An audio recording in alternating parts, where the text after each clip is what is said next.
Won't you join me? Light up the sky.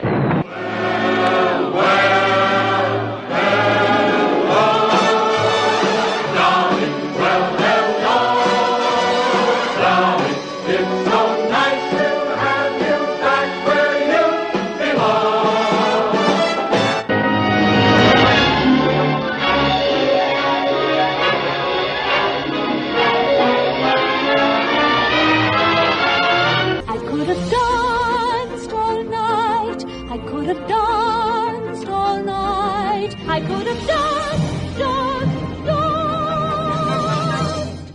Only happy endings. That's our recipe. So welcome to the movies.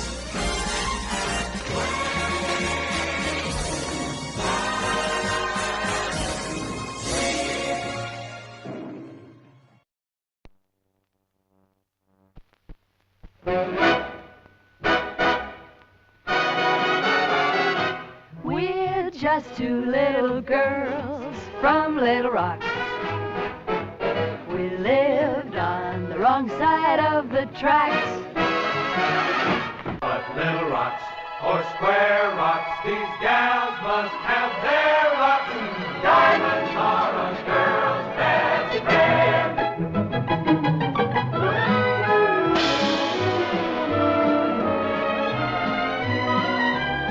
Yes, it was a great book. Greater as a Broadway stage hit, and even more gorgeous, glittering, and hilarious on the screen. With Marilyn Monroe as Lorelei Lee, the world's most fabulous gold-digging blonde. I just love finding new places to wear diamonds. And Jane Russell as Dorothy Shaw, the world's most talked-about brunette. Mr. Esmond and I are going to be married. To each other? Of course to each other. Who else to? Well, I don't know about you guys. I always sort of figured Lorelei would end up with the Secretary of the Treasury. My little angel, you don't even know there's a certain kind of gal would take advantage of a situation of this sort. May I kiss your hand? I always say a kiss on the hand feels very good, but a diamond tiara lasts forever. Bye-bye, baby.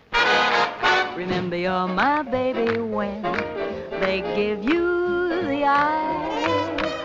When love goes wrong, nothing goes right. I like a beautiful hunk of man, but I'm no physical culture fan. Ain't there anyone here for love? Men grow cold as girls grow old, and we all lose our charms in the end. But square cut or pear shape, these rocks don't lose their shape. Diamonds are a girl's best friend. Diamonds are a Diamonds are a girl's best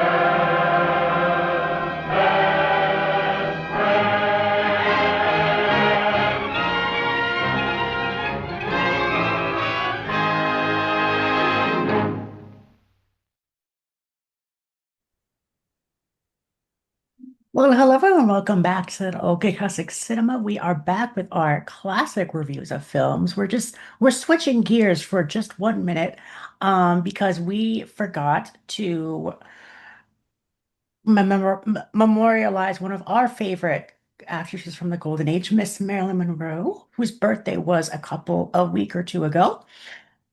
June 1st was her birthday, and we are going to be celebrating her birthday today by reviewing one of our favorite films of hers, Gentlemen Prefer Blondes, which came out in 1953, if I'm not mistaken. You are correct. I'm so excited. Happy heavenly 100th birthday to you, Marilyn. We adore you. And if there is a movie that is probably the most synonymous with her legend, with her icon, with the image of her as an actress, it is this film. Yep. So I am so excited to talk Gentlemen Prefer Blondes with you, Kristen. Here. All right. So, let's get into some details. Yeah. So, Gentlemen Prefer Blondes, directed by the amazing Howard Hawks, whose filmography includes some of the most highly remembered movies from the 30s and 40s. You have the original Scarface, Bringing Up Baby, Only Angels Have Wings, His Girl Friday, To Have and to Have Not, and The Big Sleep. This movie is based on the 1949 Broadway stage musical of the same name and stars Jane Russell as Dorothy Shaw, Marilyn Monroe as Lorelei Lee, Charles Coburn as Sir Francis Piggy Beekman, Elliot Reed as Ernie Malone, and Tommy Noonan as Gus Esmond Jr. A quick synopsis of our film that we're reviewing. Lorelei Lee and Dorothy Shaw are a pair of showgirls and the best of friends. Lorelei is engaged to Gus Esmond Jr., and they plan to marry in France. But Gus's disapproving father won't allow his son to travel with Lorelei. So Lorelei and Dorothy board the Ile-de-France, whose fellow passengers include Sir Francis Beekman, the owner of a diamond mine, Ernie Malone, a private detective hired by Gus's father to spy on Lorelei, and the entire Olympic team who Dorothy takes a liking to. Romantical and farcical complications ensue.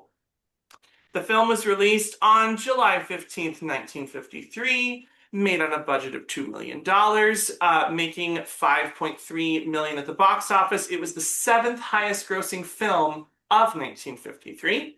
And while this movie did not get any Oscar nominations or wins, it was because of the success of not only this film, but Niagara, which was also released in 1953, that turned Marilyn Monroe into the box office big movie star that she was. And both her and Jane Russell got their handprints and footprints in cement at the Grauman's Chinese Theater here in LA, because I'm out here in California, Christian's in New York. And you can currently rent and buy Gentlemen Prefer Blondes on Apple or Amazon, wherever you get your movies. So, Christian, what, in addition to what appeals to you about this movie, a little pre-question to that question, do you remember the first time you watched Gentlemen Prefer Blondes?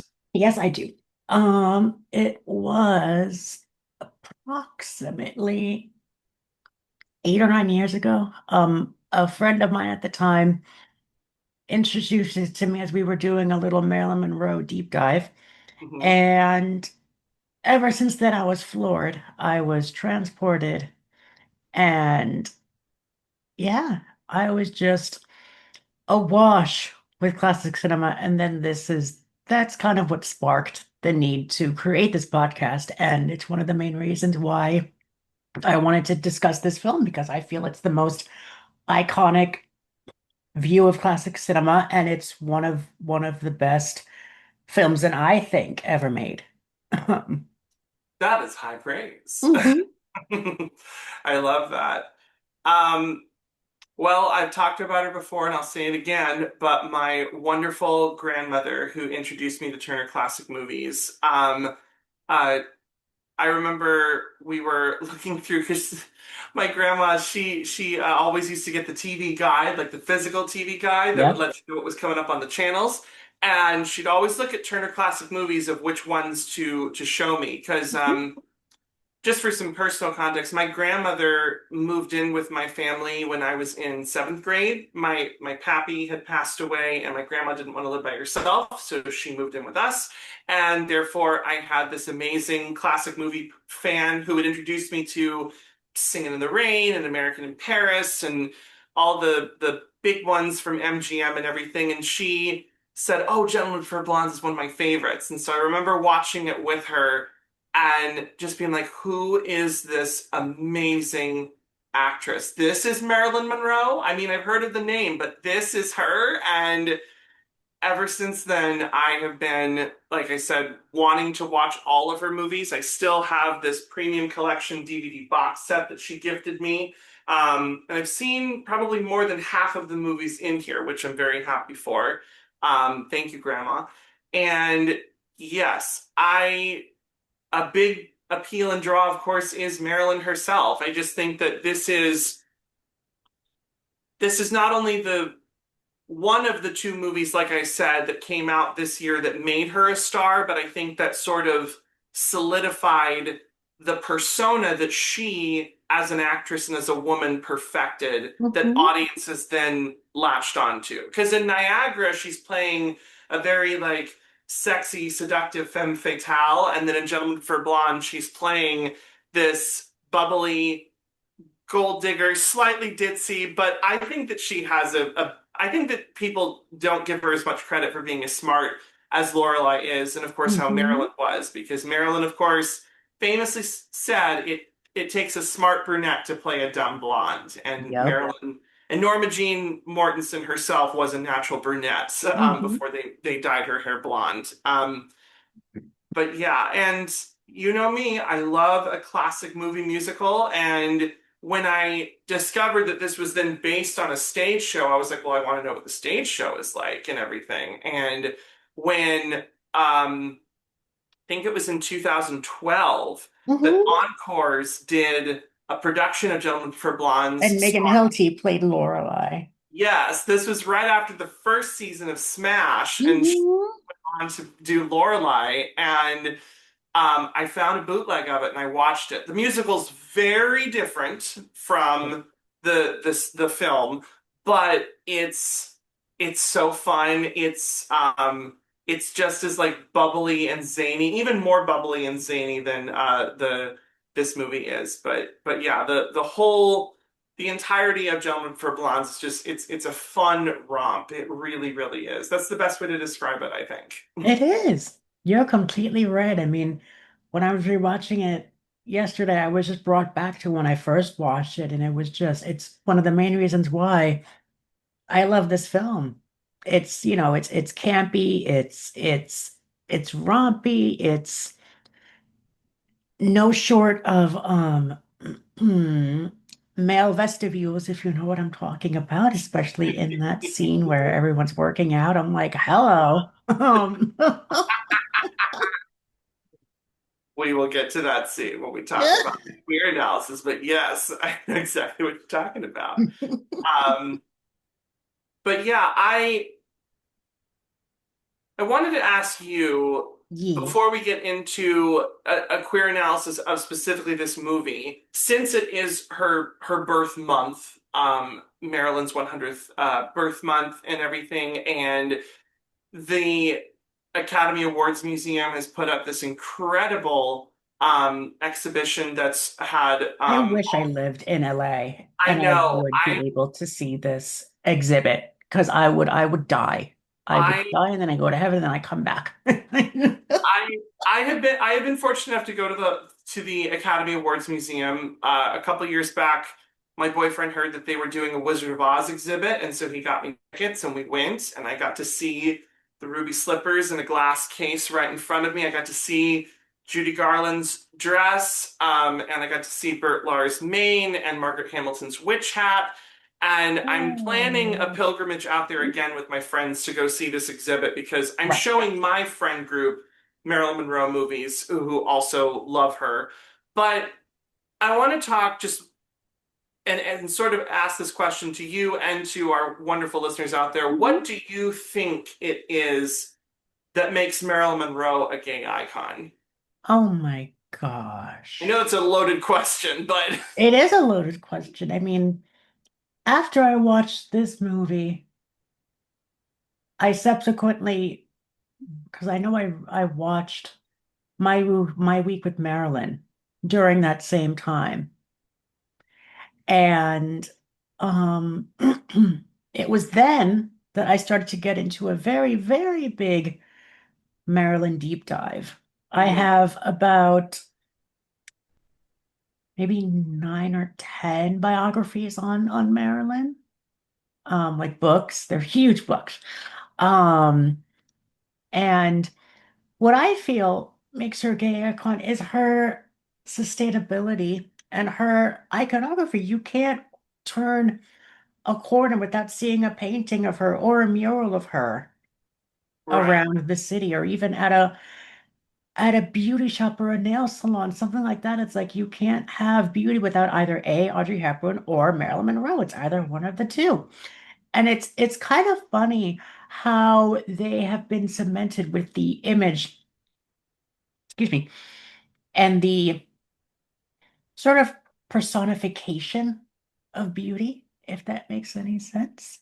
It does. And I think that that also adds to the gay iconness of Marilyn because she was so very um, accepting herself of everyone. It didn't matter what color or sexual orientation someone had. I believe one of her makeup men were gay, I believe. I'm not exactly sure. I wouldn't doubt it, but um, she just welcomed everyone and anyone with open arms. I don't know if you know this, but she actually staged a sit-in at a uh at a at a concert or was it a bar because they didn't want Ella Fitzgerald to perform or to perform there. Then she waited. She made a call and they had Ella brought into the to wherever she was performing because Marilyn made that happen. Yes. Marilyn, I when I found that out about her, like even more so than just her talent on screen and her beauty that He was such a humanitarian. And she was he a was wonderful humanitarian. She was an ally to Black and Brown communities. Mhm. And even though even though it was never like publicized or like the threaten of being like leaked to the press, there's notable stories of even her own fluidity with her sexuality in her because she's obviously this amazing like bona fide sex symbol. Like you look up the definition of the word blonde bombshell or sex symbol, and Marilyn's picture is going to be there. And but knowing that she was, forgive the pun, a bicon, that makes me very happy. That makes me love her even more so. That she was one of us. And even though I think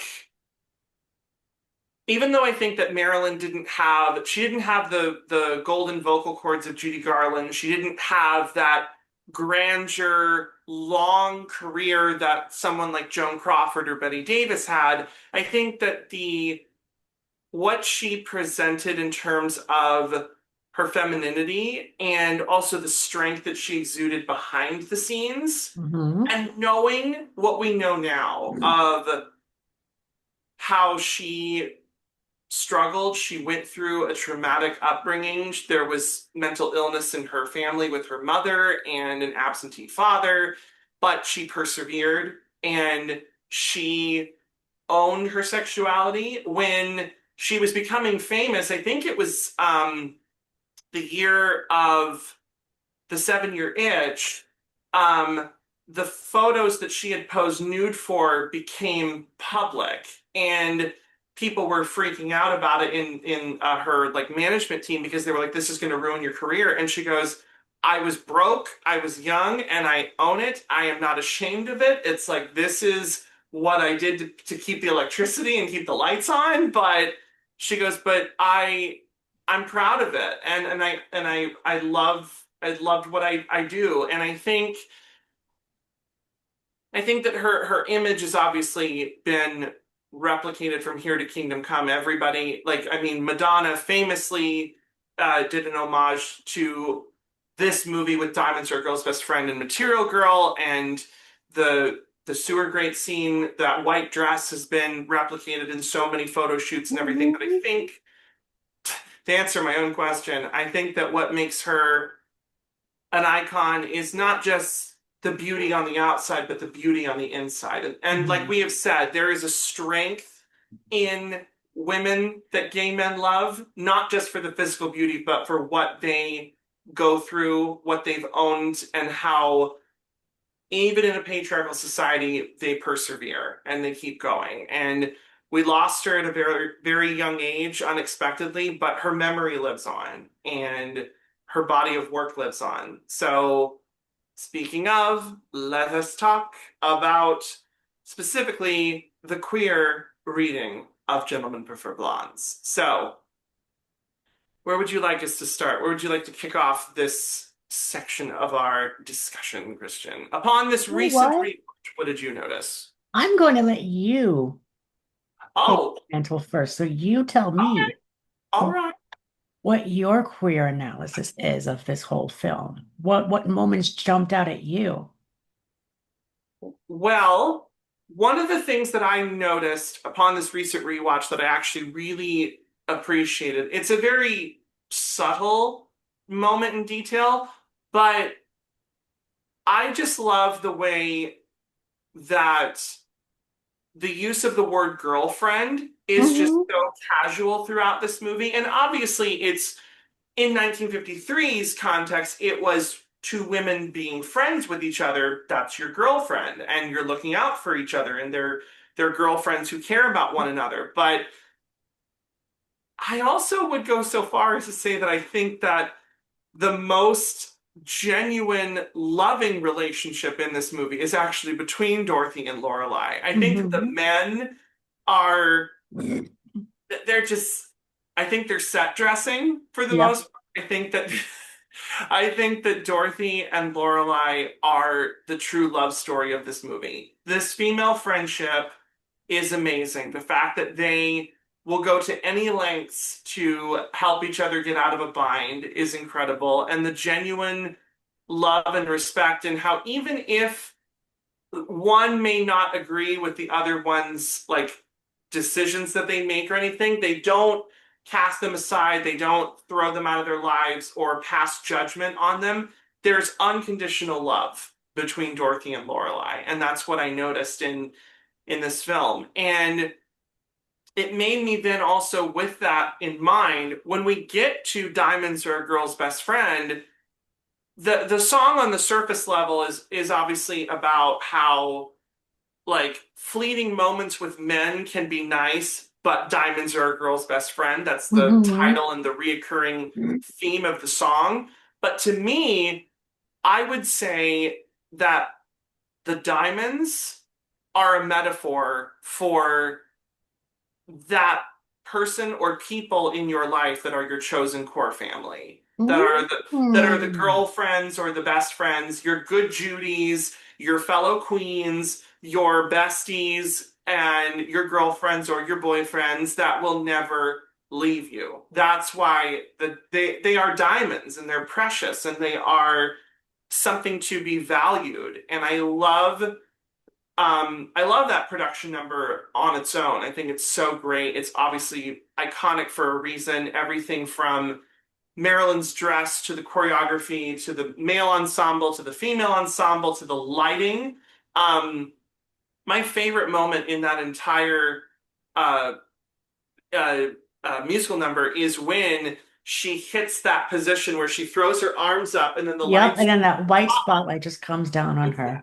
It's perfect. It's just so well done. And I I just love it. And I love the use of pink, the pop of pink against that huge red backdrop Hmm. of everything with the stairs. All the other girls are dressed in pink. The men are in these like black tuxedos and they got the hearts and everything.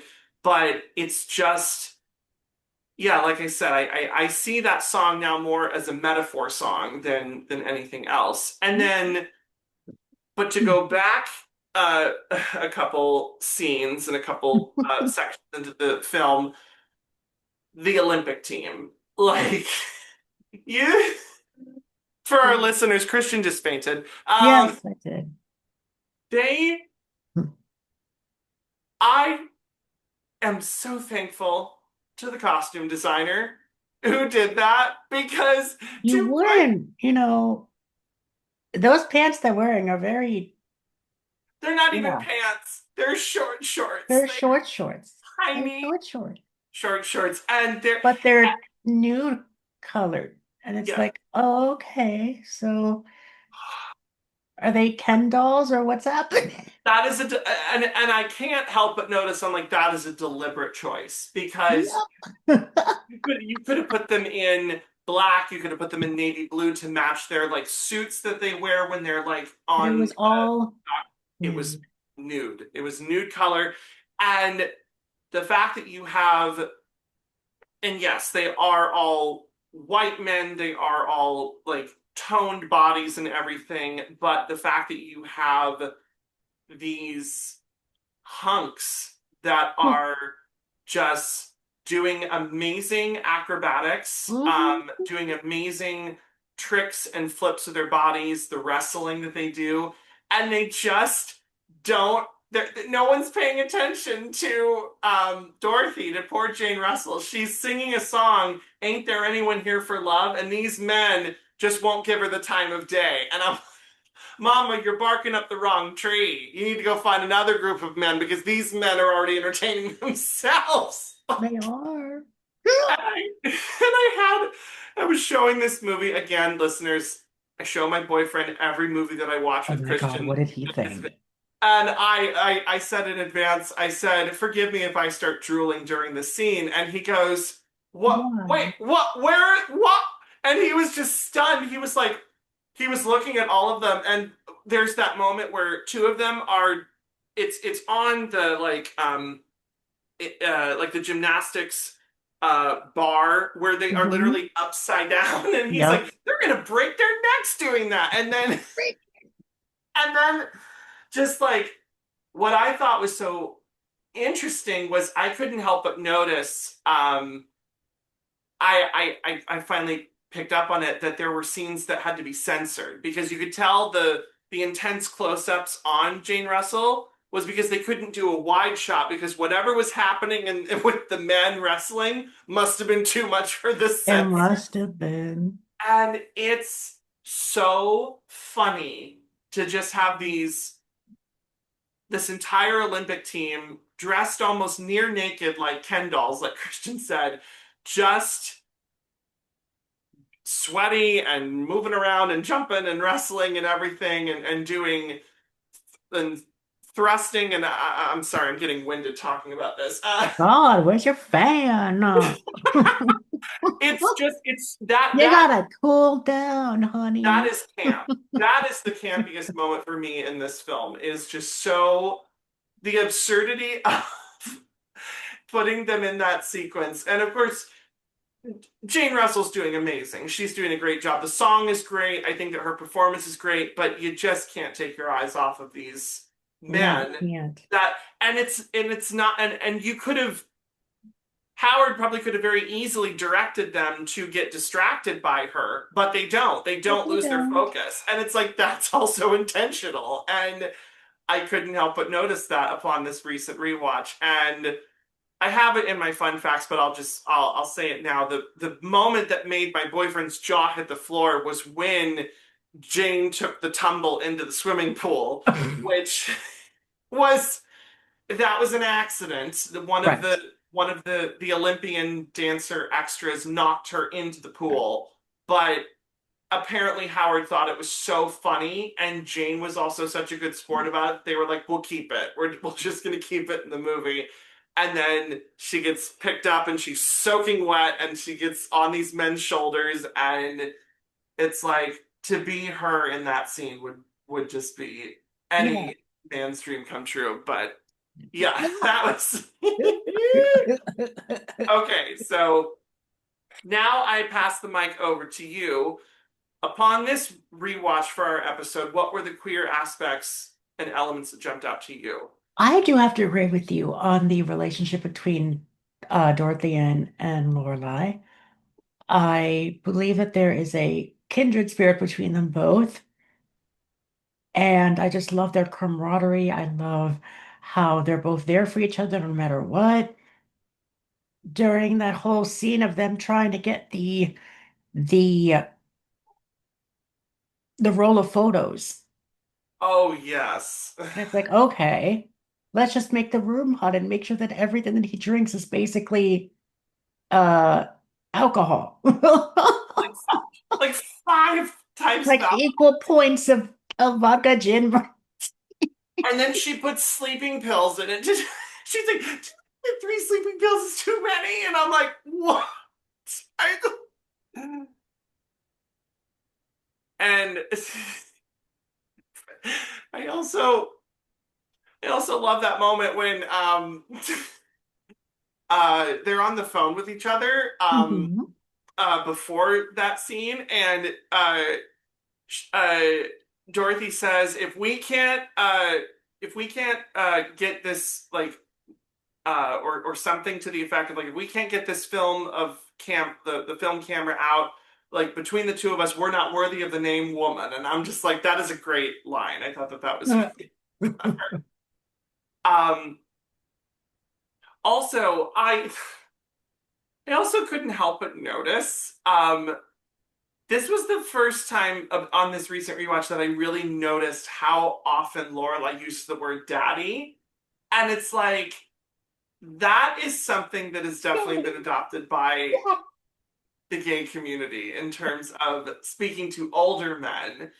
And it got me thinking, I was like, if you were to do a modern remake of Gentlemen for Blondes but make it gay, it's like that you could literally like the title could be called like Twinks Prefer Daddies or Daddies Prefer Twinks. Like it's just the fact that you just have these old men that are rich that are after these young women, it's like that has not changed. If anything, it's been broadened now to like there are plenty of young guys that like older rich men to be their sugar daddies, and there are sugar daddies that are perfectly happy with having young hot things regardless of their gender as their partner. And I think that that definitely also like makes this movie overtly queer because Lorelai constantly talks about, and I think that this is one of the reasons why I think that she's not such this throwaway like ditzy blonde that I think this character gets written off as, is that she has this moment where she talks about like, I don't want you to end up in a loveless marriage. And Dorothy's like, me loveless? And she goes, that's right. Because if a woman spends all her time worrying about all the money she doesn't have, how is she going to find time for love? And I'm like, that's actually kind of practical. That's not really like, that's not a selfish thing to talk about. Like you're acting as if Lorelai isn't in the moral right. But at least with that line, um, there's some substance to that. There's some truth to that. And I have to talk about, I'm sorry if I'm talking too much, but I have to talk about my favorite monologue, and I have it memorized because I love it so much. But it's at the end of the film where um Gus's father approaches Gus and Lorelai and basically tells them off like you can't marry this woman because she's only after your money. And of course there's the punchline of she's like, I'm not marrying him for his money, I'm marrying him for your money. And he says, you admit that all you're after is money. And she goes, no, I don't. Aren't you funny? Don't you know that a man being rich is like a girl being pretty? I mean, you might not marry a girl just because she's pretty, but my goodness, doesn't it help? And if you had a daughter, wouldn't you rather she not marry a poor man? You'd want her to have all the most wonderful things in the world. Well, why is it so wrong for me to want those things? And then Gus's father goes, hey, they told me you were stupid. And she goes, I can be smart when it's important. And I'm like, yes, queen. I'm like, I love that. It's so smartly written and so well performed by Marilyn. I think that she does that Mhm. monologue of that whole scene. Like she can deliver punchlines really well in this movie, but that monologue is one of my favorites that I've seen in most of the films I've seen. That is probably one of the best pieces of like spoken dialogue I've seen in a Marilyn film from I her. feel like that scene in itself is always one that's put in Maryland documentaries or just put in a documentary discussing classic cinema because that whole scene is just iconic. It is because I think that you and I have talked about this before, how when when we turn back the clock and we look at these older classic films, majority of them were written and directed by men, and women had a very narrow scope that they had to fit through. If you were the female lead, you were often linked with a male love interest. If there was a male lead and there was a female character, she was often the love interest, or she was a comic relief character. It's like women had very didn't have a lot of breathing room to have diverse range of characters. And you have Marilyn who's playing this character that every single article or book description always refers to her as a gold digger. And I'm like, it's like it's such a negative derogatory lens to look at her character, because what's wrong with finding someone to be your companion and getting something nice out of it at the end? I mean, she's still devoted to Gus, because I think that the thing that she never loses sight of throughout the whole film is that she keeps saying to people that Gus is the only man that's ever loved her for her brains. And I think that everyone else just views her as a sex object to be ogled and everything. I think that obviously this character and this persona is something that Marilyn, as a woman, as an actress, perfected and in the character of Lorelai. But it's just there's so much more to her, knowing that if you knew who she was behind the scenes, it was not like she was playing herself. She was playing a character that she very well and perfectly created and crafted.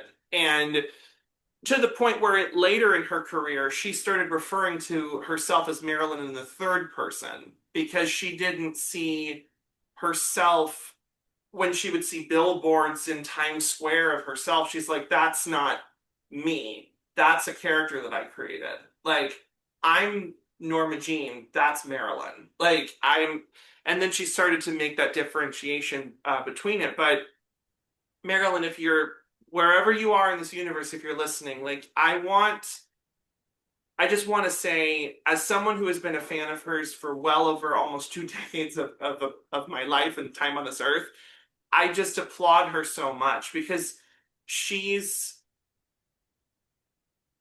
been given her flowers, I think, in some better movies that have been made about her life. Like you were saying, My Week with Marilyn, I think, is one of the strongest films that really dove into who she was behind the scenes. The Secret Life of Marilyn Monroe, which is still one of my favorite miniseries that Lifetime ever did. Kelly Garner plays her. Susan Sarandon plays her mother.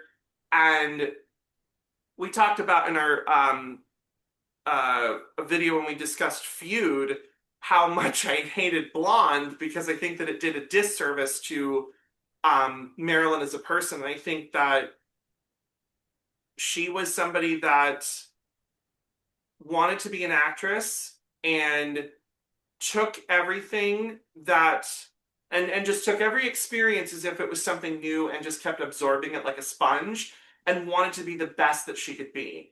And I think she unfortunately painted herself into a corner with this character that she perfected, that audiences love still to this day. The image of her and the most iconic things that are replicated of her, like the 7-Year Itch, like Diamonds Are a Girl's Best Friend, those scenes are the ones that are taken out of context and put with her image and her memory. But I think that, like with most people, it's like we're not snippets. We're not little clips that you can just put in and stick a pin in and go, this is who this whole person was. It's like there's so much more than that. And I'm just so passionate about her because I love her. And because it's her 100th birthday this year, I keep seeing her on my feed. And the museum is about an hour's drive away from my apartment, and I can't wait to go eventually see it. And listeners, believe me, You already have the tickets? I haven't got tickets yet, but I will definitely go, because I want to get my friends involved in everything. But it just opened, so I'm excited. Yeah, and one of the coolest things on a sidebar is that the Academy has a theater at the museum where they are showing all of her movies in a separate screening room that they have. But I've seen some of the clips that people have shown at the museum, and the dresses and the mannequins, and even her and then her personal effects, like some of her own personal like diary entries. And I didn't know this, that she kept clippings of her good and bad reviews, because she wanted to know what people were thinking of her, and she always was trying to do better. And I love that. I love knowing that after this movie was over, And then she kept getting more dumb blonde offers.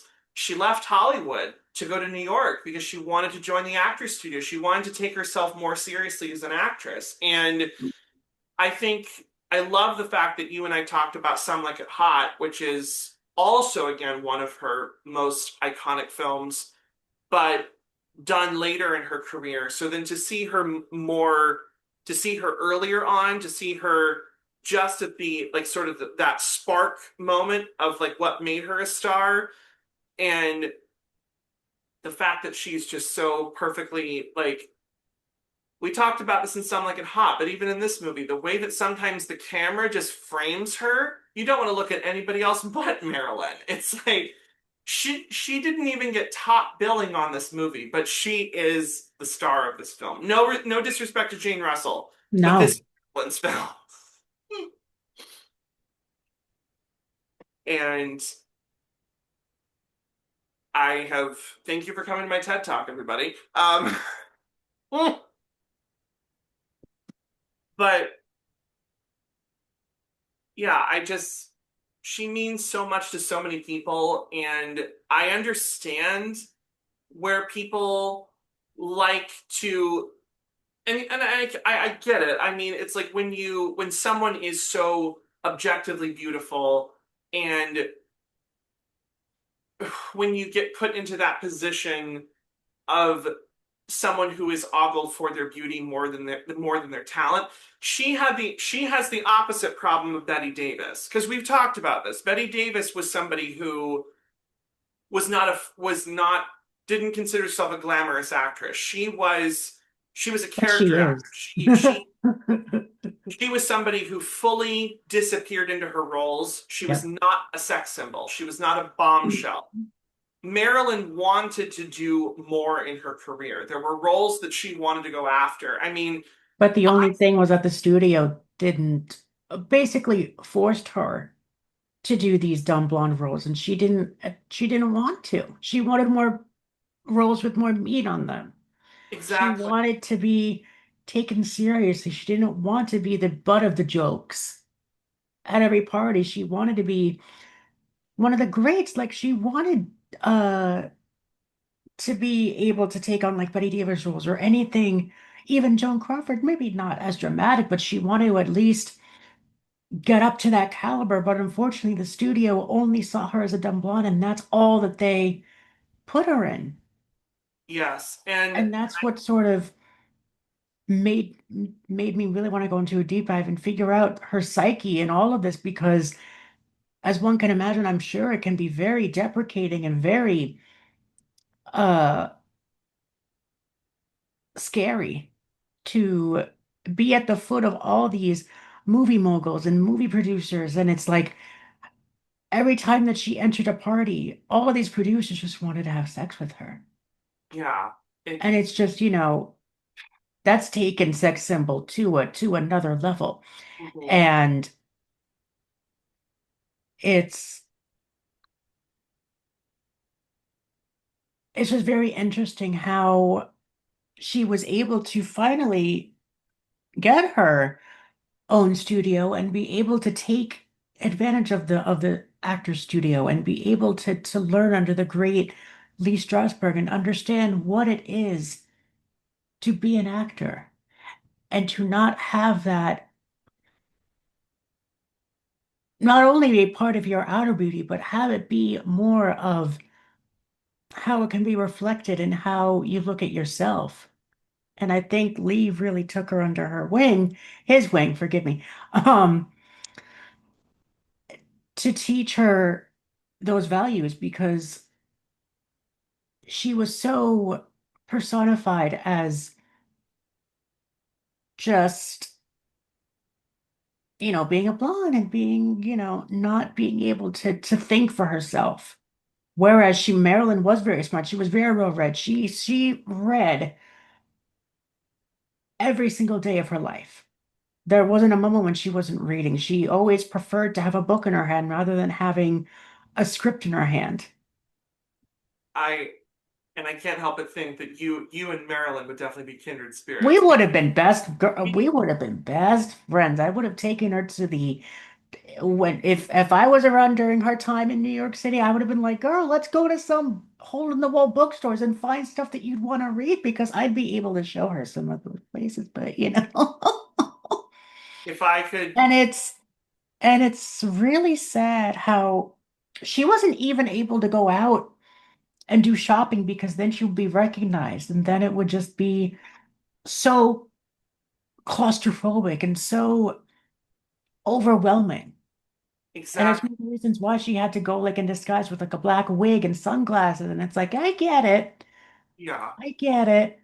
And And like you said, in many Marilyn adaptations and many Marilyn films, especially when I look at Marilyn, there was that scene when she was at Eton College and she said to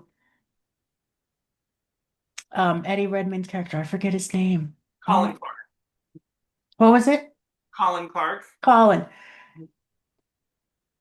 The one she transformed. She said, "Do you want me to be her?" Yes. And it's like she just clicked. And I shout out again because I mentioned her Megan Hilty, who played Lorelei Lee in the Oh, encores of Jump for Blondes.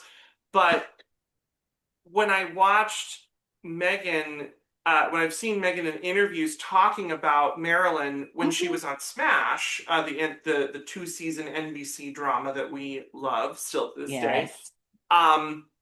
people I often still call it adult glee. I think it's a little bit better than Glee because they actually No, wrote no, that's what I mean. It's like it's original basically it's music. better. But yeah, Even though I have been rewatching it, but absolutely. But one of the things that I love, shout out to you, Megan, for doing this because I think that there were a lot of people that were asking, like, was it like Megan talked about how she, for the longest time, pushed Marilyn away from her because she thought it was cliche for blondes to love Marilyn. But it wasn't until she read a biography on Arthur Miller that she then realized, like, the truth about what Marilyn was like behind the scenes, and then Mhm. wanting to watch interviews with her, not just her speaking voice in movies, but her speaking voice when she would be talking to the press or she would be Yep. doing because a lot of When she was in New York, she stayed with her photographer, and there was an interview in black and white about her talking about her studio and how important that work was to her. It's yeah, there that you actually see the Marilyn that is not shown on camera. yes, and And I it's think there that we're able to get a glimpse of what she really is like. She's a very down-to-earth, regular person, Celebrities are just like us. no, seriously, yeah, I mean, and Marilyn, there's listeners, if you want Christian and I to do a deep dive into Smash, we absolutely will. But I'm just going to We talk. will. I There's have one. no qualms There's. about that. I'll never forget. There was a moment in the first season where Karen, who's the other actress that's vying for the role of Ugh. Marilyn, Yes, when okay. she Mhm.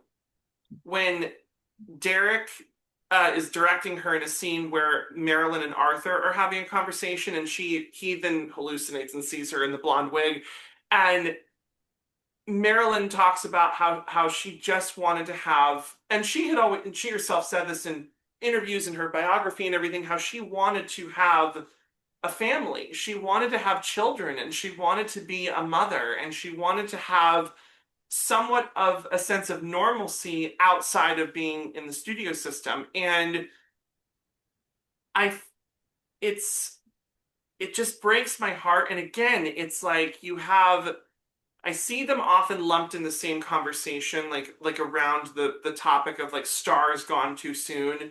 Marilyn, James Dean, Judy Garland, like stars that passed before their time due to Mhm. the tragic circumstances of their passing. And I think that Marilyn, especially, she was somebody, like I said earlier, someone who crafted a character so well that the public actually thought that that's who she was in real life, and the Mhm. studio could not see the idea that they saw no purpose in putting her in anything other than the Yep. roles that were They making didn't see money. any reason why the they should be disillusioned by No, this image.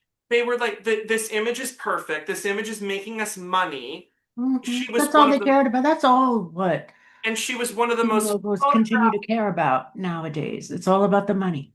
And up until that And time, sex sells. That's another thing. yes, absolutely. And up until that moment, in history, she was the most photographed woman in the world, and that is something to be said. And listeners, if you're watching this on YouTube, one of the reasons that I love or I picked this picture is because I wanted to find a background picture of Marilyn not posing for the camera. Mhm. And Christian, I love the picture that you have for your background because I've seen that photo shoot That's before. one of my favorite photos of. That's one of my favorite images too. I love all of her images that she has in New York when she was there in her time. When And that. in Mhm. when I was in college, I got a framed picture in an antique store of Marilyn, and it's specifically where she's sitting on a movie set and she's biting her nails out of nervousness. And it's like I love that image of her because I think it resonated I with me. have that image on a postcard. Again, I love those I can find it. I think it's here. I just I love those non-posed images because she also is someone who dealt with mental health problems and Yep. she coped with anxiety, she coped with physical ailments like her endometriosis, and it was she was not this dumb blonde that was difficult to work with because she was lazy or because she was entitled because of her stardom. No. This was a woman who She's dedicated to her work and she wants to make it perfect. And the fact that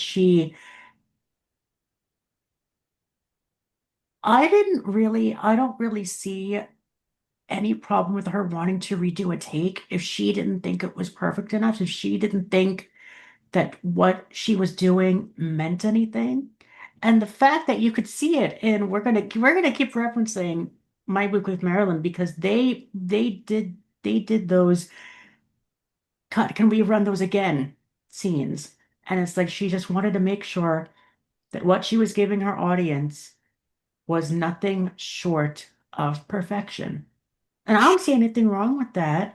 she But was I can definitely see how other people might take it as taking up their time or being entitled or just being difficult to work with, as Judy Garland also had that uh, title with her. There are many other actresses, including Joan Crawford or Betty Davis, and it's like they didn't they didn't see themselves as performers. They saw themselves as someone who wanted to reach out to make an impact on people. And you see that a lot with Judy and Marilyn. Both of them, I know that they met during one of Judy's concert performances. One of those photos we have our own private chat, listeners, and Luke and we've been sending each other photos and different images of Marilyn, and one of them is her and Judy at a concert, and Judy could tell that Marilyn was such a sad soul, and she saw that when Judy met Marilyn for the first time at a concert, she felt her shaking. right. She didn't want she didn't want the cameras on her, but she just wanted to make sure that Judy was the main focus, and Judy was able to understand that on every level and every surface because Judy dealt with that same problem Yes, her you whole life. again living in a time period before the understanding of mental health and mental illness, and you have especially They just called it a problem. they just called it a They problem. didn't They have called they it didn't have a name for it at the time. They didn't have no, a they name called for anxiety. They didn't have a name for depression. They just called it a problem. yeah, and the idea of Also, I can only imagine the pressure you then as an actress would feel if the expectation of Was you so high. was so high that the anxiety of having to then get into What? full drag effectively, to get into this persona and then have to face the cameras. I just want to give Marilyn a hug. Like, I wish I could have. Give me a time machine and let me just hug this woman. Like, please. It's because I feel like she was somebody who wanted to be an actress because she always talked about how when she was this was a girl who grew up in the foster care system. Like, she was bounced around from houses and orphanages. But But the when one she, thing that she'd always go to is a movie theater to yes, escape. And she'd always picture herself on the screen. And she used that form of going to the movies as an escape from what she was dealing with, which I think all of us do. and I think that once again, that's another thing that I feel connects her to the queer community because even though, like we've talked about, I think that she didn't have the same body of work as other gay icons Mhm. have. I think that her personal journey that she went through is something that us queer people can connect with, and she was one of our own. She was part of our community, and Yeah. I adore her so much because and I have the highest respect for her because the more I read about her, the more that I learn about her. There's this one um like there's that moment in My Week with Marilyn where Laurence Olivier says to her, "Will you can you just try to be sexy? Isn't that Oh, what you do?" And that is the thesis statement of everything that Marilyn struggled with, is that this is a woman who wanted to be an actress, you but don't then was want me to act? a sex symbol and people didn't expect her to be an actress with any depth. They just wanted her to be sexy. And that's why she went away and went to the actor studio, and that's why she wanted to form her own production company, because she wanted to have some agency. She wanted to have some control in what she got. And I think I wish, because there's two roles that I wish Marilyn would have gotten, because I wish I could see the versions of these movies with her in these parts. The first is Guys and Dolls. She wanted the role of Miss Adelaide, but the director wouldn't have it. He wanted Vivian Blaine, who had originated it, and he wasn't even going to bother to entertain the idea of Marilyn playing the part, which I think is stupid because she would have worn it like a glove.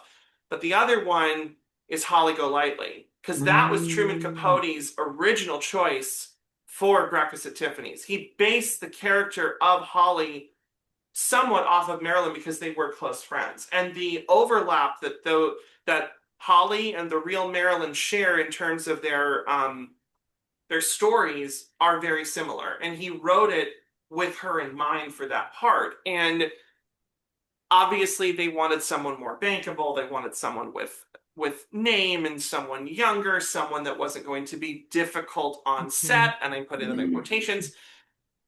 But I love and am so thankful that even 100 years after her birthday, more than 60 years after her passing, we still look to her. We look to Marilyn. And I that's why I loved whenever I get to see behind the scenes making of documentaries or biopics, with the exception of Blonde, which sucks. It's garbage, throw it in the trash. But I just, I adore her. And I think that this role, there's so much fun, there's so much joy that's seen in the character of Lorelai. She's just having so much, like the way that, again, it's a simple line, but I just love the way that she says, "I just love finding new places to wear diamonds." It's like endearing and fun, and she's so sweet. And again, like I said earlier, I think that it's wonderful that she has a foil like Dorothy, because Jane Russell is so fantastic in this movie, and she looks out for her best friend. She's not going to let other people take advantage of her. She's going to look out for her bestie. And Jane was also became very good friends with Marilyn, and very close, especially during the filming of this movie. And she nicknamed her Blondie, and she would tell her like what a great job she was doing in the movie and everything, and was great encouragement, and was a definite like she was a person in her corner in real life, which I'm very happy that she had people in her life that were there to support her and everything. And you can tell, I mean, in the finished product, every single time that Marilyn is on screen, it's perfect. And whether that is I believe that is a true combination of the direction and also Marilyn's choices to be like, hey, you know what? I'm not happy with that take. Could we please do it one more time? Because I want to get it right for myself, knowing that I did the best that I could do, because that wasn't my best. Let me please have a take. And I'm glad that she spoke up and had a voice, as loud of a voice as she could have as a woman of the 50s, as a Hollywood movie actress of the 50s, that she was able to have a voice. And because I look at other women of that time period, and you do have other actresses that sort of just went with the flow and was like, this is what the studio presented to me. I'm going to make this film. I'm going to do what they want me to do. But Marilyn wasn't like that. So, listeners, we have been we went from our queer analysis to a deep dive into our love of Marilyn so much, and we're going to keep doing that. But first, a quick commercial break, a word from our friends in the podcast universe. So don't hit that skip button, because Christian and I will be back for the second half of our video for Gentlemen Prefer Blondes on That Old Gay Classic Cinema. Have you ever thought, how does everyone know about this current book? And why are they running to the bookstores and libraries to get their hands on it? Or everyone's talking about this TV show, but I feel like I'm binging it months after all of my friends and family. Well, then I have the podcast for you.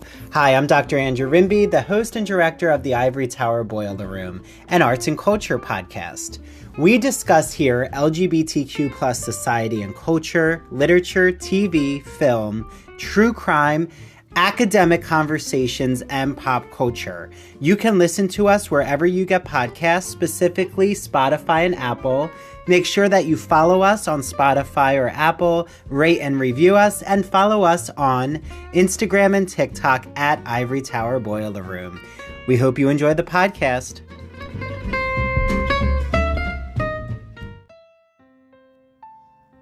Hey there, I'm Tara. And I'm MK. And we are your resident Good Witch hosts of Down the Yellow Brick Pod, preserving and peeling behind the curtain on the wonderful world of Oz. Come for the Oz fandom, but stay for the company that's got you on your loneliest of yellow brick roads. Through our juicy conversations, rabbit holes, and many Oz metaphors as medicine on the pod, we have tried to make sense of the wild times we live in and have traveled back to the turn of the 20th century, to the heyday of MGM Studios, to a super soul 1970s smash on Broadway, the dark fantasy film era of the 80s, 90s ice skating and musical touring shows, a 2010s reality TV search for Dorothy, and much more, traveling through the decades as we cover all things iconic and obscure Oz. For us, Oz has become a portal to continuously revel in history and human connection, holding space for this magical land we all have ingrained in us and the multi-layered rainbows we each are. You can find Down the Yellow Brick Pod wherever you listen to podcasts, on Patreon for exclusive content, on Etsy for show swag, and on IG for an accompanying scrapbook to our episodes, community, and our guests. Can't wait to hang over the rainbow. See you in Oz.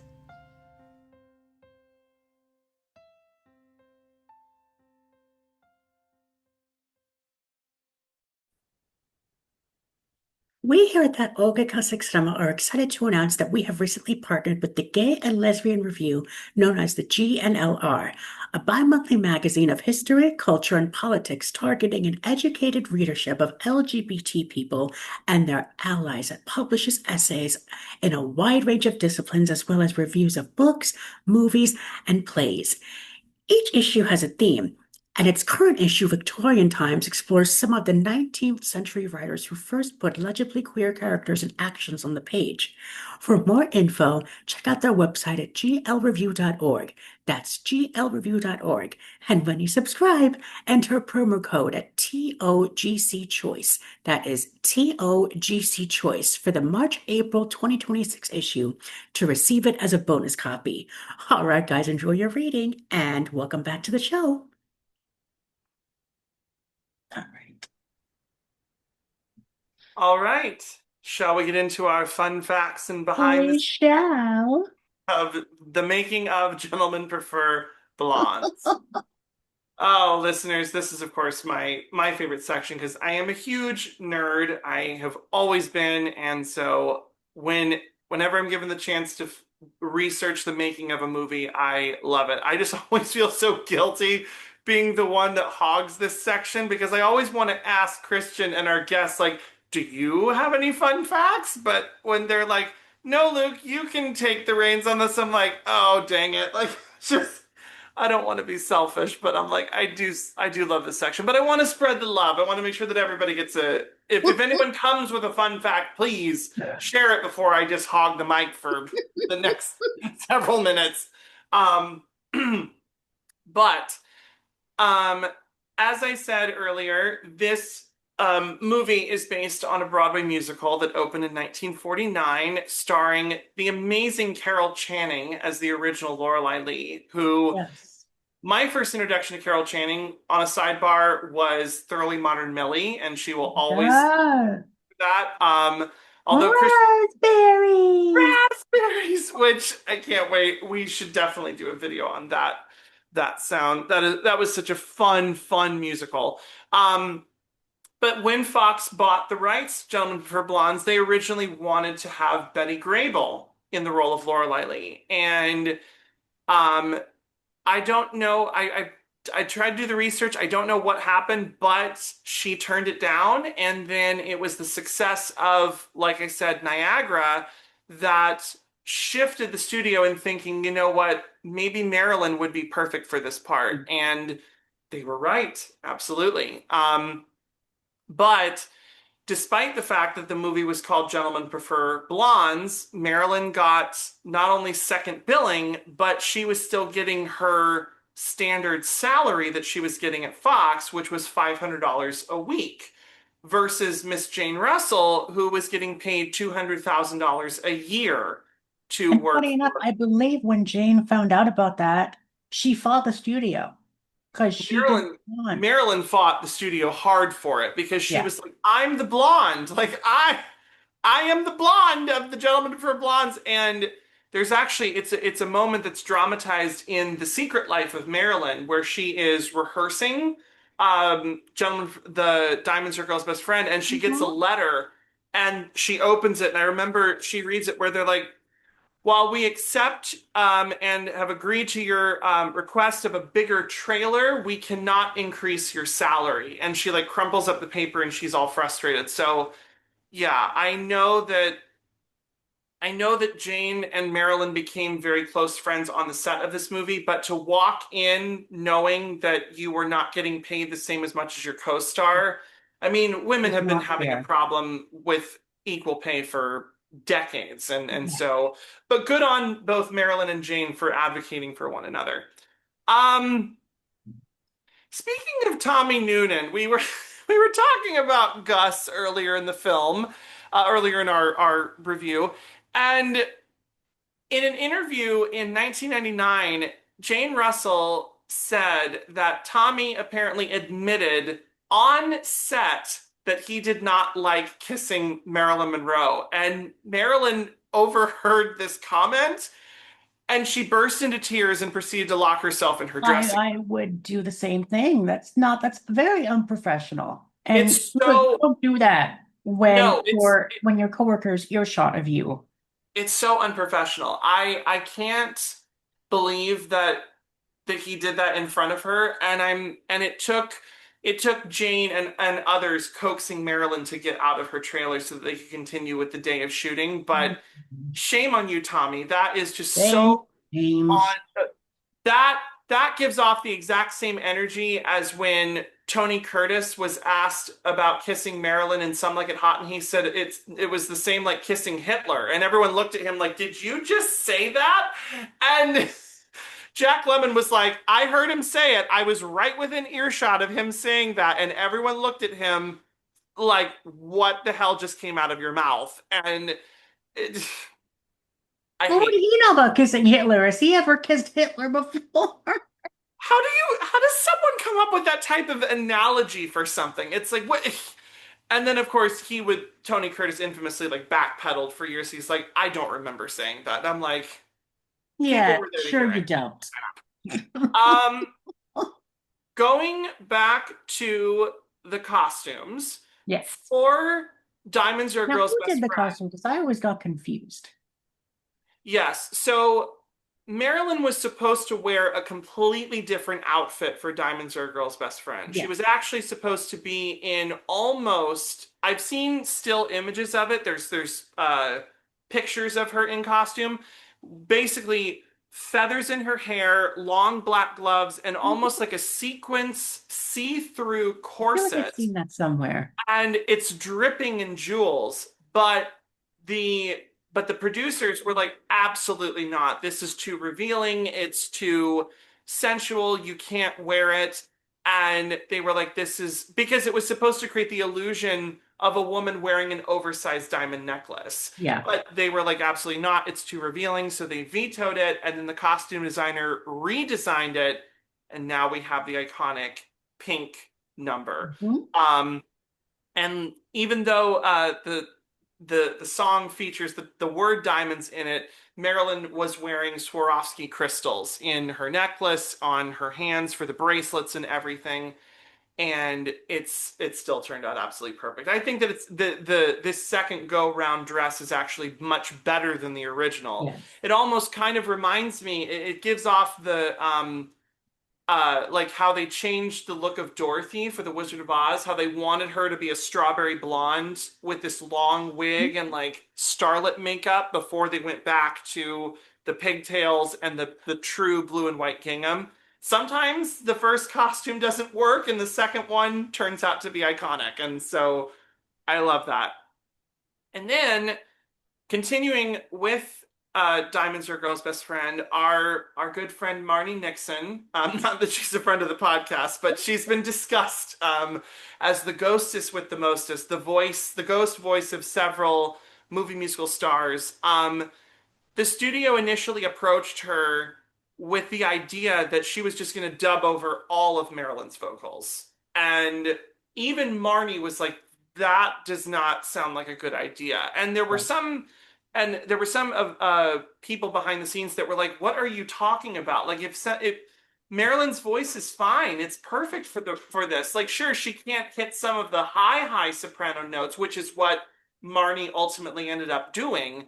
But the idea that they would just throw out all of her vocals, it's like I don't I don't understand it. I know because I watched a video essay about Deborah Carr that she and Marnie worked in tandem with one another Mhm. on The King and I.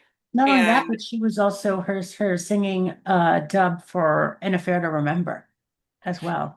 yes, Mhm. so Marnie was a frequent collaborator with Miss Deborah Carr, who also, by the way, Parker. Carr rhymes with star. That was how they advertised her name in magazines. So it is Deborah Oh. Carr. But I love how you can hear Marnie in whenever she's doing those high no's, like no, no, no, no, no, no, and she hits them in the face with her fan. And then the one phrase of these rocks don't lose their shape. Because Marilyn did have a good singing voice, but it was much it was a little bit gruffer and like almost like lower register for a woman who was speaking in this very like baby doll manicured voice, but to have Marnie just hit those high notes for her and then the rest of it is all Marilyn's vocals, it's like it's seamless. I didn't even know that she was dubbed until I was doing my research for this. What? Um, You didn't know? no, I didn't know that Marilyn was dubbed for those high. I thought that that was Marilyn doing You all of thought her. that was that? Oh. I thought it was completely her. I didn't know that our good friend Marnie was the one that was helping with those high notes. Um, and continuing, because Diamonds Are a Girl's Best Friend is just so iconic of a number It and everything. is. One of the male dancers, if you look very closely in the background of the extras, is an uncredited George. Is it Chikaris or Chakaris? I I think don't it's Chikaris. I Chikaris, think. who Don't quote me. I don't know. 8 years later would go on to win an Oscar for playing the role of Bernardo. Bernardo in West Side Story. But Yeah. the idea of him being an extra in Gentlemen Prefer Blondes just makes me so happy. And I ended up rewatching specifically that number and looking for him, and I found him. Um, also, um, we there has been lots of times where, especially back in old Hollywood, where sometimes they will reuse the same costumes for the same actress for different actresses in movies. But in this case, they reused the interiors of the ship set the year prior, the movie Titanic, that came out in 1952 I know that movie. that did not star Leonardo DiCaprio and Kate Winslet, but rather Clifton Webb and Barbara Stanwyck.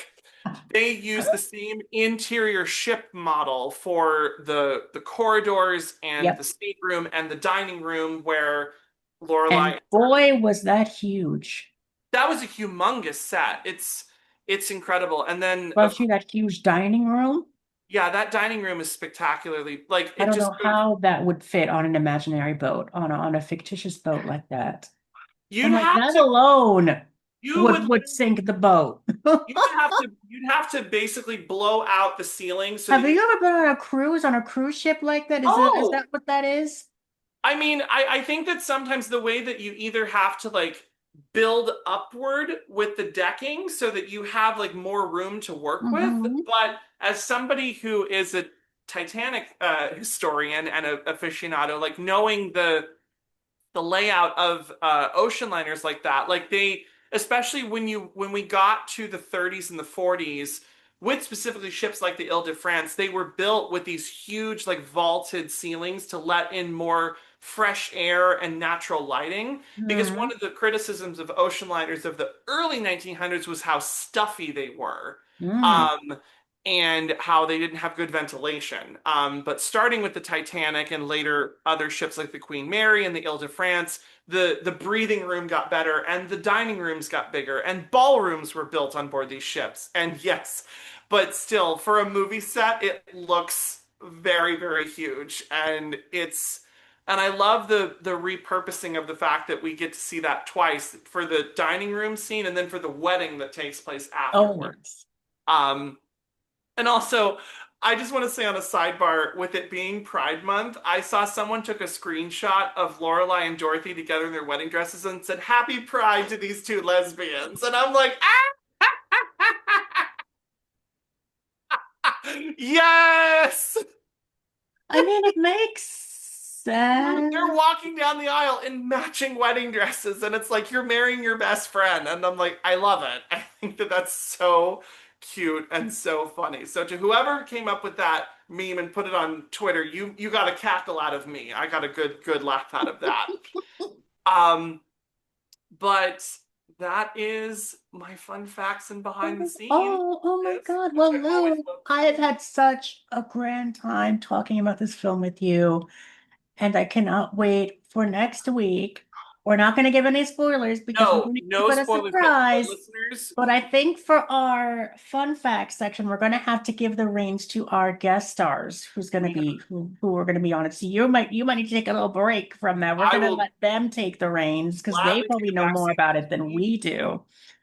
Yeah, But listeners, we've get ready got because we're going to special play guests. games. We have a lot of stuff that we have planned with these guests, and just wait until we get to next week because I'm already wishing it was next Thursday already because I'm wired to go. Yeah, but listeners, we as Christian and I said last week when we reviewed The Boys in the Band, and at the top of this episode, we're sort of going to be volleying back and forth between the golden age and then Mhm. the 70s through the 90s. So if we start in the 70s, then jump backwards to the 50s, and then Just go with it. just go with it.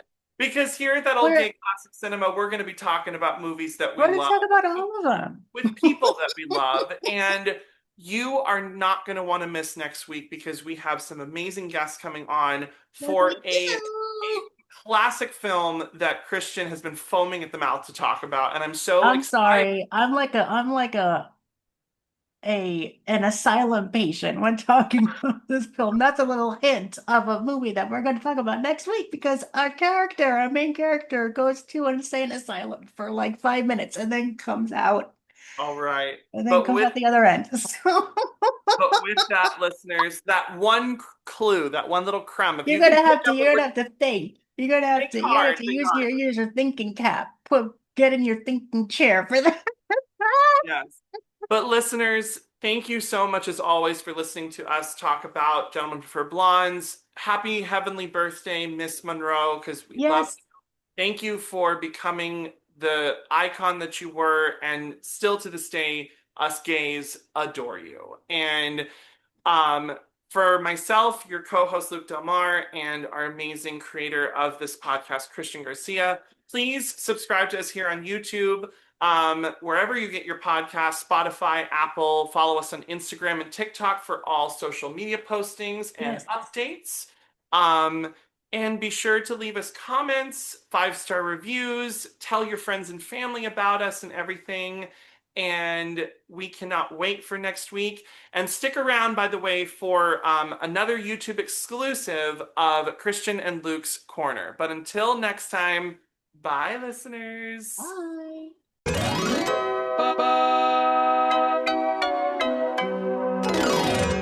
You don't have it?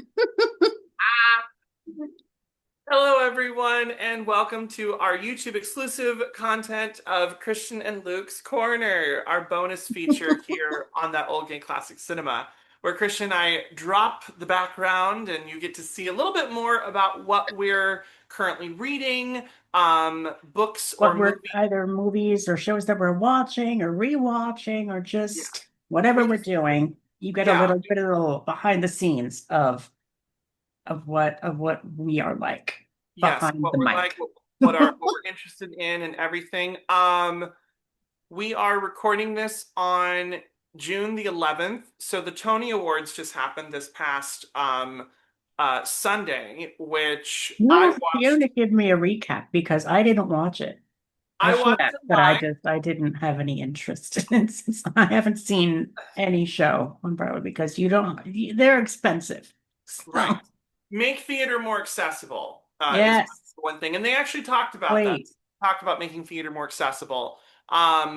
I am a firm believer that every single musical should be pro shot, live captured, and then after the show Yes. closes should be released on digital, or because I mean, Or physical format. I don't care. It physical just media. I needs mean, to be, it think needs to be about shot no matter what. Wicked, Phantom of the Opera did, but Phantom of that the was Opera did, in but I the Royal Albert musical. That was back then.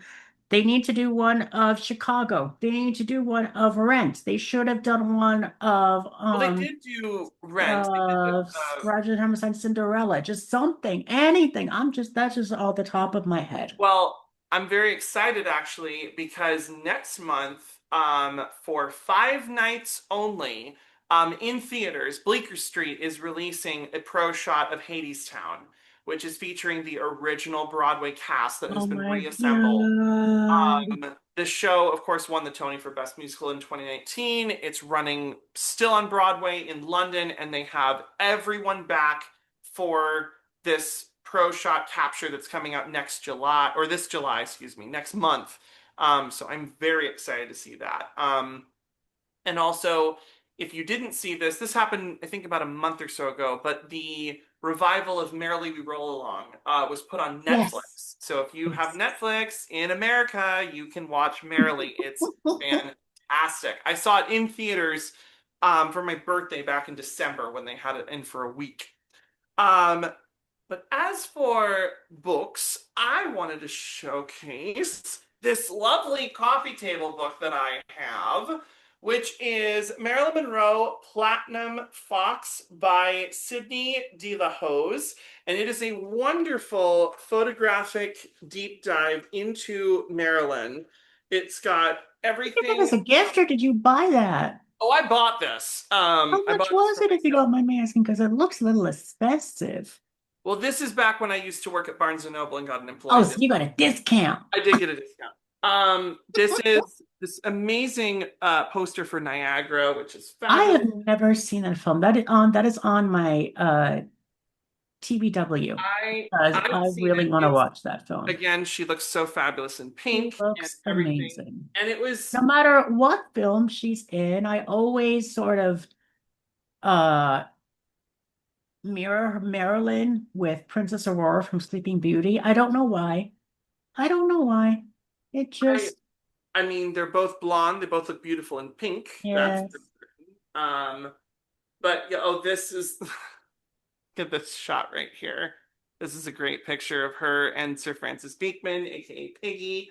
But Do they yeah, this, have that photo of her in the let, demo dress let me of see. what was supposed to be for uh Diamonds Are Girls Best Friend?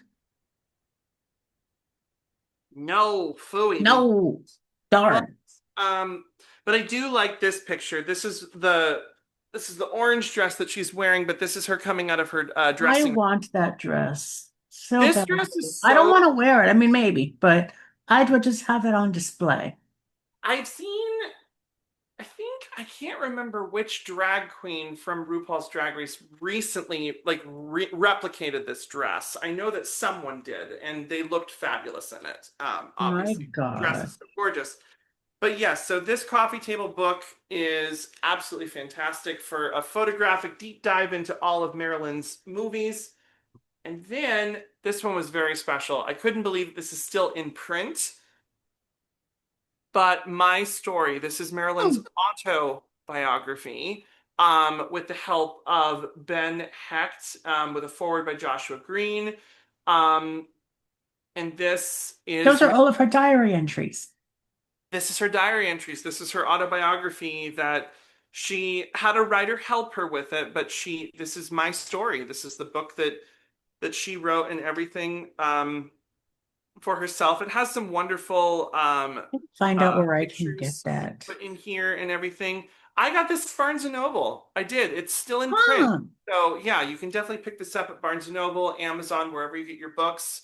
I'll include a link in the description to both of these books, by the way, so that you can get those. But yeah, I just love, like I said, all Oh, things. there it is. It's only $20, like $19 on Amazon. And there's an Audible version. There's an audiobook version of this We book. love a good audiobook here on our podcast, especially with the bibliophile in our presence, who loves to have both the physical copy and the It's a audiobook really copy. short Sometimes book. I'm just looking at it now. It's only 204 pages, but hey. and also I stumbled I've had this book for years, and Gentlemen Prefer Blondes is in it. Just let me go back a couple pages. But this one is 501 must-see movies. Like I said, I've had this for years. I bought this like back when I was in high school, I think. And I actually put like Sharpie check marks next to all the movies that I've seen, but because I wanted to make sure that I like checked them off. But now I have a spreadsheet.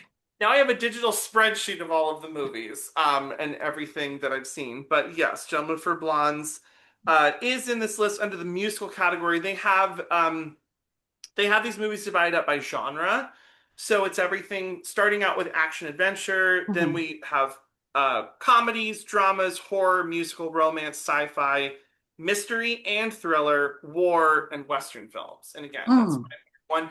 I think the this publicator made a revised edition that's now 1001 movies, because I think it's been a while since this book was Wow. published. And that's just because there's also been so many more great movies that have been made. Because this book was printed, this was made in 2004, so this is a little bit dated, Okay. but yeah, it still has so many great classics that you should watch and everything. And Gentlemen for Blondes is in that book. So, Christian, what are you currently reading? What are you Oh my currently God. Well, watching? oh, unfortunately, I'm not reading any coffee table books. I've been in this really weird vampire sapphic mode, so I'm finally sinking my teeth into the original Interview with the Vampire book by Anne Rice. I have this one, The Vampire Lestat, the second book, and what is it? The uh Prince Lestat, which is the last book um of the series.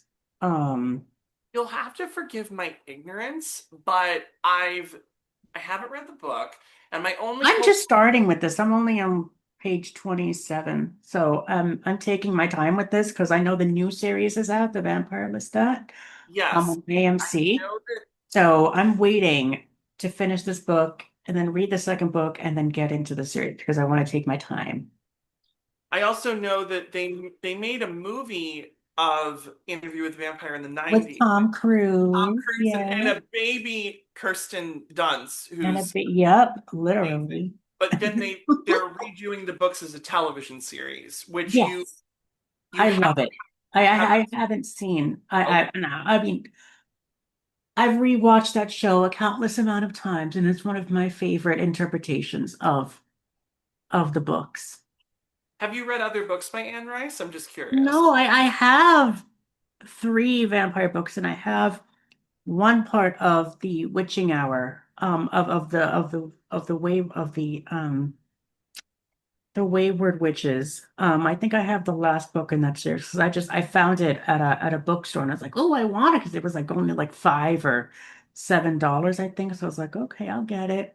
But I don't have her complete collection. I would like her complete collection, but A, I don't have the space, and B, there's a lot. There's a lot. Yes. I know that Anne Rice is a very prolific author. Is she Hmm. she's still with us, right? Yeah, she's still alive. Oh, okay.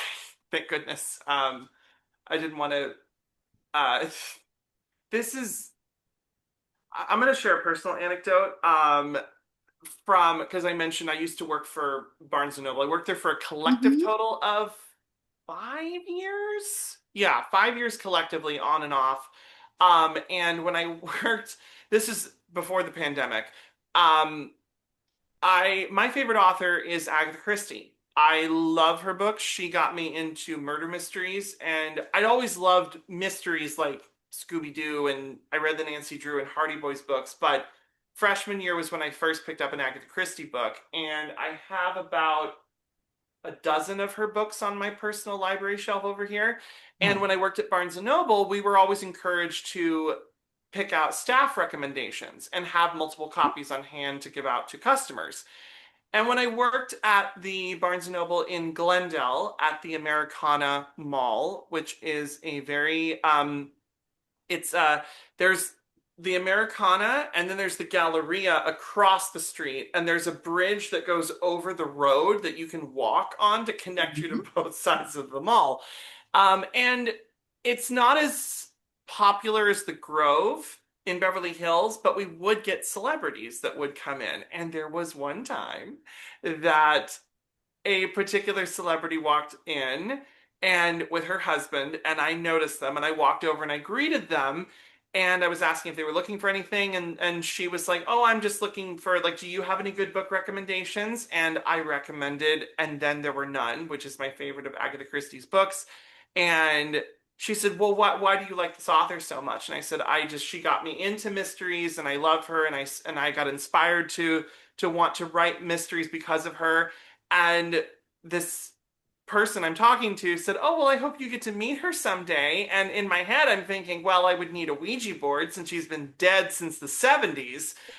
But I did not say that to Miss Megan Trainor, who was the person that I was interacting with. Yes, and she was with shopping with her husband, who is Junie from Spy Kids, all grown up, and Oh my God. she The bought crush the I book. have on that man is insane. She was so sweet. He was so sweet. I didn't correct her when she said maybe you'd get to meet Agatha Christie someday, but she ended up buying the book. And her husband bought a bunch of other things. But Their yeah, kids are so cute. she was so Their adorable. kids are She was so endearing and so sweet and so earnest. Like she didn't realize that I was talking about a woman that had been dead for 50 years. But Megan Trainor, if you're out there, that was one of the highlights of my time working there. You were so sweet, and I hope you enjoyed the book. But yeah, we had a couple of celebrity sightings. The one that I will share. I know one of your favorite was meeting Jennifer Goodwin. Oh my God, because when I worked You at the registers. fanboyed when Josh Dallas was like Yeah. right next to her. I was like, I would do the same Now, thing. to be fair, I will say this. I was professional. I rang them up and I did not treat them like a celebrity. I rang them up. They were shopping with their kids. They were buying kids books for their children. And I'm like, this is so sweet. And then after I rang them up and I handed them the receipt, I looked at both of them and I said, by the way, Once Upon a Time was one of my favorite TV shows when I was in high school and college watching it. Growing up, I loved it. And then I turned to Jennifer Goodwin and I said, and Mona Lisa's Smile is one of my favorite movies. We need to And talk about that on the podcast. I'm she telling you. lit up and she grabbed my hand and she goes, "No one talks to me about that movie." She's like, "That was my first film. Thank you for being a fan." And I said, "I love that movie. It's so good." And she goes, "Thank you. You just made my day." And her and Josh were smiling and everything. And then they walked out and I was like, Can this you day. imagine if we have the contacts to get Jennifer on the podcast to talk about Mona Lisa's smile? Would you die? No way. If I ever it was a fleeting meeting, but that was great. That was definitely, like I said, one of the many highlights of working. And then of course, I think the one for my own personal reasons that takes the cake for me for my favorite Barnes& and Noble customer interaction was when I got to meet Megan Hilty. I couldn't believe that first of all, I met Brian Gallagher, her husband, first because he was shopping, and I was like, I know you, I recognize you, and I'm like, I'm a big fan of you and your wife. And then a couple weeks later, they're shopping together, and he goes, "This is the bookseller that I told you that was a fan of yours." And she goes, "Oh, you're the one that my husband was telling me about." And I'm like, "Yes, Megan, I'm such a huge fan of you." Hi, hi, I love you. Because obviously, like, I had watched, believe me, I had seen every bootleg of her in Wicked, and I watched Smash and everything. So to meet Megan Hilty in the Doug flesh was, Linda is so chaotic and unhinged. I think that I she's, needed to come back. I want chaotic Linda back again. and honestly, I remember who was it? The Sentimental Men podcast had interviewed Mackenzie Kurtz, who's currently in Schmigadoon, and they said your Glinda reminds us of Megan Hilty in terms of how unhinged it was. And she goes, "Megan was my first Glinda." She's like, "I remember seeing her, and then Mackenzie got to meet her and everything." So yeah, there's definitely, I think they described her as like a White Claw Glinda, like just how, like, that's the term that they used in their interview with her, and she fully accepted it as like a badge of honor and everything. But yeah, unhinged, like crazy kooky Glindas are just so much fun. Like the Ali Mozzies, the Annalie Ashfords, and But everything. Megan Hilty takes the cake. The amount of times that I've seen there's this bootleg of Popular, and she just goes off the hinges. The She one gives her panties. No, was it? Yes, that was Megan, and that that was was Megan. Shoshana's last performance. It was Shoshana's final performance, and she gave her a pair of pink underwear to wear on stage. Put it And on. she put them on and everything, and It was so funny that I love Shoshana Bean, who just won a Tony this past week for featured actress in a musical for The Congratulations, Lost Bean. Boys. Um, Not she only her, but Cassie Levi, and there was another trans actress who got an award, I believe. I don't Yeah, know. the first openly trans woman to win for costume design won Yes. for Cats the Jellicle Ball, Oh my which, God, yes. yes, and that revival won Best Direction, Best Mhm. Choreography, Best And that Costumes, costume. and then, of course, Ragtime took home Best Revival. Casey Levy and Joshua Henry both got Tonys, and win because I'm they sorry, but they won right. need to revive again the producers. Please, can we have a revival of the producers soon? I would love. Nathan Lane was in an They need a interview. revival of that and Rent. I would be very curious to see what a new like 21st century production of Rent would look like. Considering that Rent is such a period piece from the 90s, but I would love because I believe me, I've thought of so many people who I would cast for a production of the producers if we were to bring it back. But Nathan Lane was asked in an interview, like, is there anybody that you would want to see play your role or anything? And he actually said that he would love to see Jack Black play Max Bialystock. And I I could wouldn't see hate it. that. I think he would be really funny. I think that would be really good. Um I just want And then Nathan and Matthew could just come on at the end in like the prison sequence and like oh, that would be surprise, we're funny. That would be here. funny. Oh my goodness. But yeah, I was thinking to myself, but who I personally think would make a great Max Bialystock is Alex Brightman, who was Beetlejuice. I think that he would be a great Max. And then hear me out on this one. I think Ethan Slater would make a great Leo Bloom. I think the two of them together would be Fuck yes. hilarious. Yep. Absolutely hilarious. And And who would you then cast as Ula?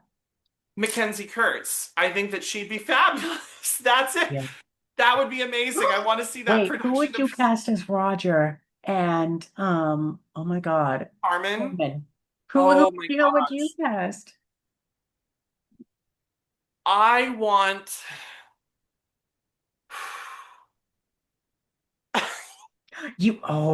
Wait a No, second. no, I got it. I got Wait it. a I got it. second. I want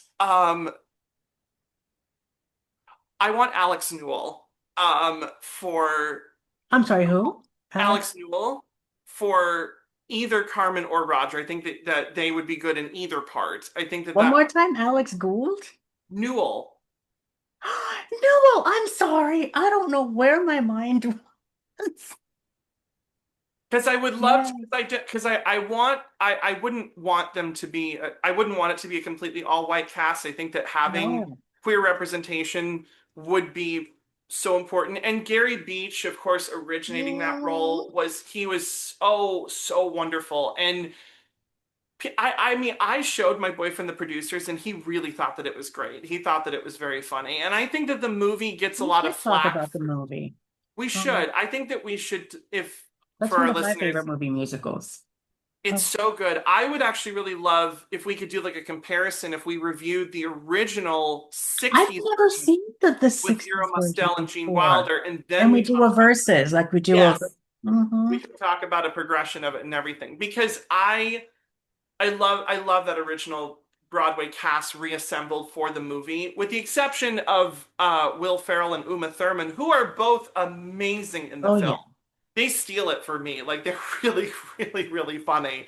Um, but yes, the producers I think is getting a London West End revival, so it's like bring it back to Broadway. It would be so And Avenue good. Q should also get revived too. I know that they're doing it on London, that they're doing it on the West End. Oh my I've goodness. seen many videos of it. I think I've sent you a couple because I don't know if you've ever seen that. I saw it with my parents in high Oh, you saw school Avenue Q. as I it was my graduation gift in high school. And I'm like, why did I choose this? But I what? was like, Did you okay, have fun? You I didn't. did. We sat Okay, in the great. front row Oh my goodness, that's amazing. You because we know, actually saw it when it was still I think it was still off Broadway.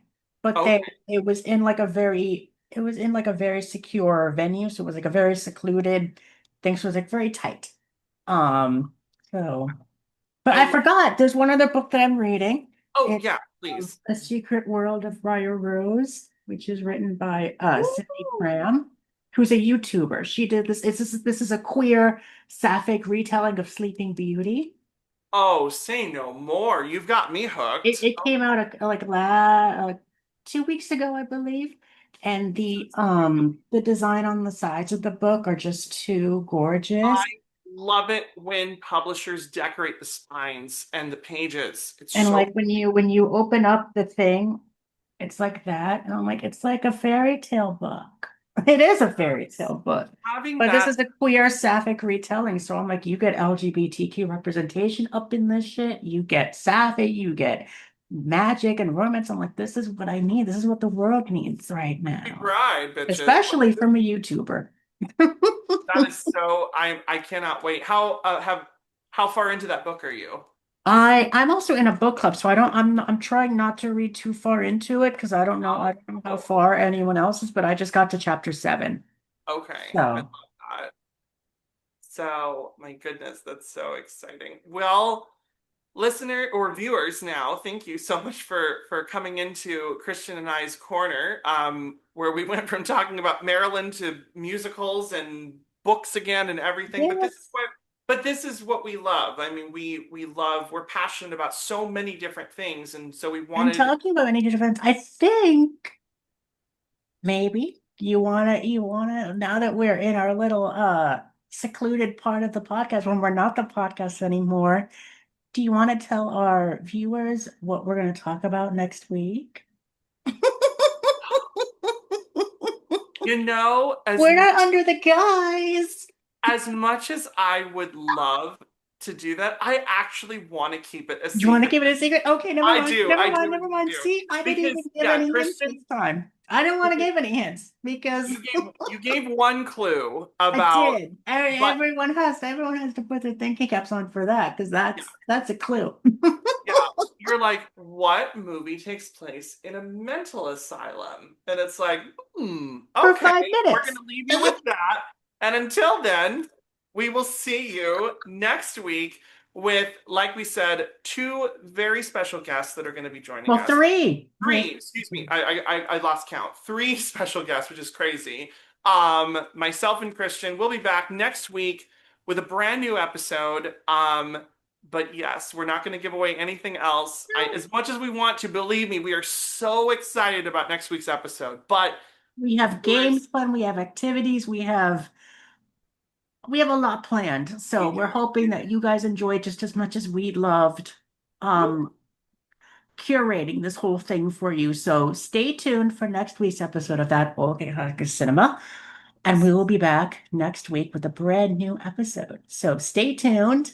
I will also And add one more thing. okay. Just in connection with Marilyn and Gentlemen for Blondes and Uh-huh. everything. I don't have a date set yet, but I am planning on making a vlog where I go to the Academy Awards Museum and go experience the Maryland exhibit. And when I do, not if but when, I plan on having Christian and I release a bonus episode Mhm. where so you're gonna have a day in the life with me. You'll get to meet my boyfriend and my friends who are also passionate about Maryland. So but stick around for that, everybody. But thank you so much. And we can't wait for next week. But until then, bye, Yay. everyone. Bye.